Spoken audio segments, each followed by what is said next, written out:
तपाईको घरमा यो पेपर आएको छ भनेदेखि चाहिँ अलिकति ध्यान दिनु होला। यो पेपर के हो त म तपाईलाई भनिदिन्छु।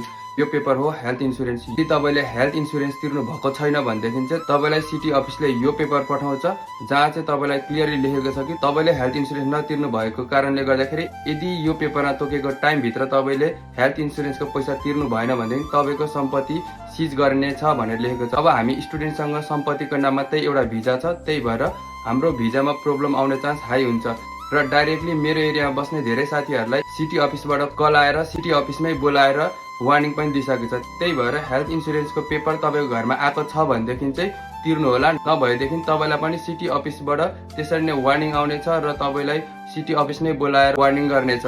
स्टुडेन्ट हुनुहुन्छ भनेदेखि यो भिडियो सेयर गरेर हेल्प गर्न सक्नुहुन्छ। जापानको न्यू रुल्स अनुसार यदि स्टुडेन्टले हेल्थ इन्स्योरेन्स तिरेन भनेदेखि भिजामा प्रब्लम आउँछ र हेल्थ इन्स्योरेन्स चाहिँ दिएको टाइम भित्रमै तपाईँले तिर्नुपर्ने हुन्छ, नभएदेखि तपाईँ आफैलाई नै फ्युचरमा गएर प्रब्लम हुन्छ।